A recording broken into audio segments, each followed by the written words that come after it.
My friends, guys, look, after last week and the joke about Naked Piano Man, I got a few comments, a few messages about me being in the closet. So thinking about that, it brought me to my physical closet. Like, the physical closet, like this. Yeah, not my sexuality, the closet.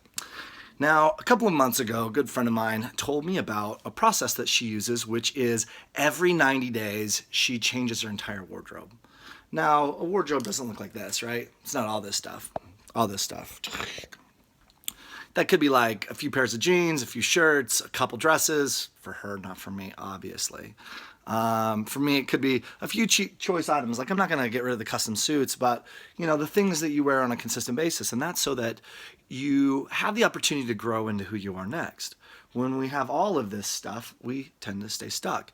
And then another person reached out to me, gave me a cue from a book or a piece from a book which talked about the emotional connections that your clothes have. Like, this shirt in particular. If I had worn it with somebody special or gone through a divorce and I'm still keeping that, does that have an emotional feeling to me? Like if I feel it and I'm like, does this shirt make me happy or sad? Well, this one in particular I've never worn before, so it means nothing to me. But, I don't know. I'm sure I could find a few in here that, have some meaning. Like this one has a lot of meaning from when I ran the Awakening Kings program, which is a men's personal development program. And I'm sure that there's other things in here that, geez, some of these things, if we look, this one I've had for like 7 years. 7 years.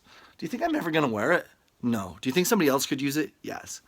And if I thought about it for a minute, could there be emotional connections to that? Or maybe there's the old suit, or maybe there's, for you, like the dress or the shoes or the thing that reminds you of the old person.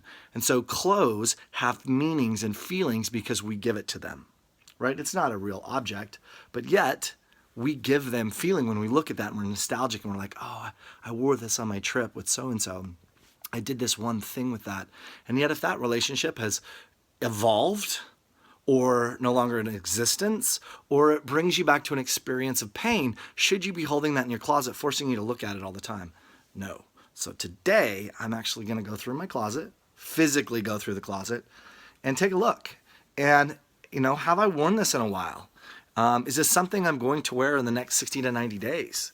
Is this, I don't know. Is there an emotional connection to this? And there's some things that I'll keep if I'm not going to. Like it's changing into winter. I might have a few choice items for winter, a few choice items for summer. But do I need every one of these t-shirts?